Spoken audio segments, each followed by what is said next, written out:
सोमवार को जब एक देश एक चुनाव पर वोटिंग हुई तो सत्ता पक्ष के साथ 269 वोट दिखे और विपक्ष के खाते में 198 वोट रहे। अब एनडीए के खाते में समर्थन देने वाले वोटों को लेकर गणित जुटाया जा रहा है। पूछा जा रहा है कि क्या जो वोट 269 पड़े वो ज्यादा नहीं हो सकते थे? एनडीए के खाते में तो 2/3 बहुमत का आंकड़ा भी नहीं था, तो फिर क्या जबरदस्ती थी इस बिल को लाने की? अगर सारे सांसद मौजूद रहते तो शायद यह आंकड़ा बढ़ जाता। लेकिन हैरान करने वाली बात तो यह है कि बीजेपी ने अपने सांसदों को 3 लाइन का व्हिप जारी किया था। व्हिप का मतलब होता है कि आप उसकी अवहेलना नहीं कर सकते हैं, आपको आना ही होगा। और अगर अवहेलना करेंगे तो आपकी संसद सदस्यता भी जा सकती है, कार्रवाई कर सकती है पार्टी। बावजूद इसके अनुशासन का गुणगान करने वाली पार्टी, अनुशासित रहने वाली पार्टी, कार्यकर्ताओं में अनुशासन का ढिंडोरा पीटने वाली पार्टी, मोदी और शाह के एक फरमान पर सीधे खड़े हो जाने वाले सांसदों वाली पार्टी, उसके सांसद गायब हो गए, वोटिंग के वक्त गायब हो गए, व्हिप को ना मानते हुए लोकसभा से नदारद हो गए।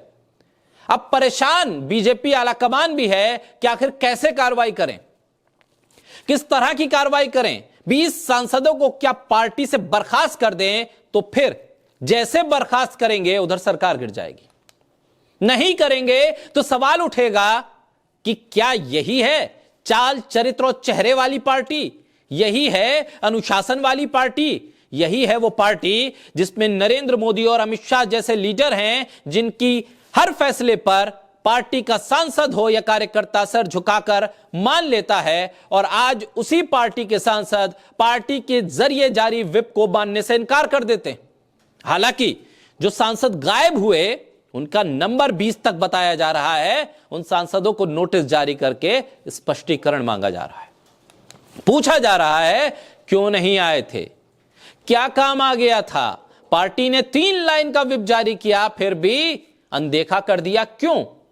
One nation one election bill के दौरान बीजेपी ने अपने सभी लोकसभा के सदस्यों को 3 लाइन का व्हिप जारी किया था, उसके बाद भी सांसद नहीं आए। अब देखना होगा कि जेपी नड्डा किस किस को नोटिस भेजते हैं। वैसे 20 सांसद गायब रहे, 20 बहुत बड़ा नंबर है। इस सरकार में ये 20 सांसद खेल कर सकते हैं। जेपी नड्डा अगर हिम्मत दिखाकर अनुशासन का ढिंडोरा पीटने वाली पार्टी सख्त रवैया बनाकर 20 सांसदों को पार्टी से हटा दे, तब देखिए क्या होगा। तब यह होगा कि यह सरकार रहेगी भी नहीं, 1 मिनट में गिर जाएगी। बिल के लिए जरूरी नंबर आपके पास थे नहीं, सांसद आपके व्हिप को मान नहीं रहे हैं, फिर क्या जल्दबाजी थी one nation one election bill को लाने की? और इसी से घबराकर जेपीसी में यह बिल भेज दिया गया।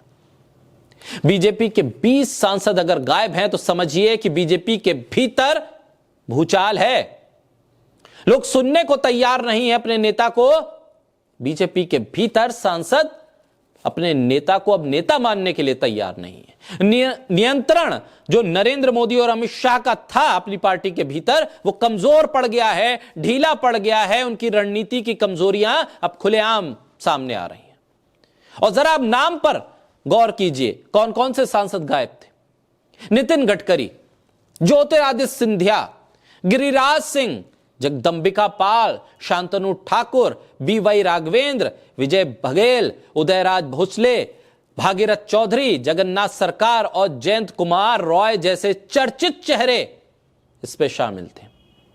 अब यह भी बताया जा रहा है कि मतदान के दौरान बीजेपी के सहयोगी दलों के 4 से 5 सांसद मौजूद नहीं थे, यानी कि भगदड़ तो बीजेपी के भीतर है ही, उनका साथ देने वाले दलों के भीतर भी सांसद इधर उधर भाग रहे हैं। वैसे केंद्रीय मंत्री सीआर पाटिल और मंत्री भूपेंद्र चौधरी भी नहीं थे, कुछ और सांसद भी नहीं थे, लेकिन उन्होंने कारण यह बताया कि वो प्रधानमंत्री नरेंद्र मोदी के राजस्थान में होने वाले कार्यक्रम के लिए तैयारियां कर रहे थे, इसलिए वोटिंग में नहीं आ पाया। अब देखना होगा कि जिन सांसदों को ये नोटिस दिया जाता है वो जवाब क्या देते हैं और उस जवाब से पार्टी कितना संतुष्ट होती है, और फिर अनुशासन के नाम पर कितने सांसदों पर कार्रवाई होती है।